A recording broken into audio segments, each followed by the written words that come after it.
ហើយយោបញ្ហាជីវិតវាចូលមកមិនចេះចប់សោះធ្វើឲ្យខ្ញុំពុកវាក្នុងខួរក្បាលតើថ្ងៃណាទើបជីវិតខ្ញុំវាបានសុខ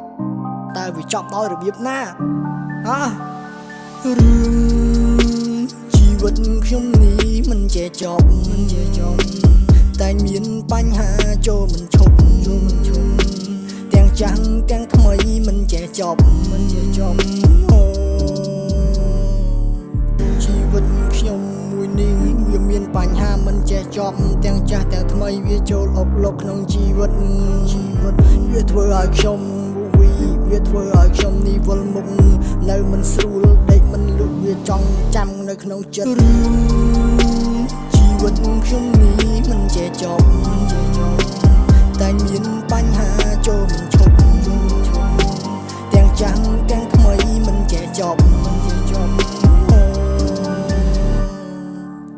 បាល់វល់នៅកំពង់វងវែងវាដូចជាខ្យល់ប៊ូសងបកផ្សែងខ្ញុំឈរនៅស្ងៀមខ្ញុំសម្លឹងសំឡក់អ្នកដែលជួយខ្ញុំនឹងជួយអ្នកនំពេលវេលាកន្លងចាត់ទុកតែខ្យល់ជុំអ្នកឯងរាប់ខ្ញុំមើលឃើញតែផលប្រយោជន៍ផុតទឹកសម្លឹងកាអ្នកឯងចាំទីសោយឥឡូវដឹងការពិតចាត់ទុកតែខ្ញុំសោយពេលវេលាកន្លងចាត់ទុកជាមេរៀនទុំថាំអីទេថ្ងៃក្រោយឲ្យវារៀងនៅពីមុខខ្ញុំផ្អែមនៅពីក្រោយខ្ញុំភ្លៀវឥឡូវដឹងការពិតចេញតាមចំរៀងបញ្ចេញសំឡេងបងហៅទៅតាមខ្យល់បើអ្នកលឺហើយសុំអ្នកទទួលយកនេះគឺរឿងខ្ញុំដែលអ្នកបានផ្ដល់ឲ្យ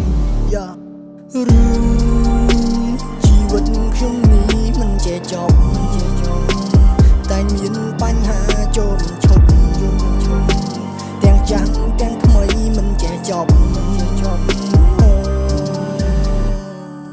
ជីវិតខ្ញុំមួយនេះវាមានបញ្ហាមិនចេះចប់ទាំងចាស់ទាំងថ្មីវាចូលអុកឡុកក្នុងជីវិតវាធ្វើឲ្យខ្ញុំវាធ្វើឲ្យខ្ញុំនេះវល់មុខនៅមិនស្រួលដេកមិនលុបវាចង់ចាំនៅក្នុងចិត្តរឿងជីវិតខ្ញុំនេះមិនចេះចប់តែមាន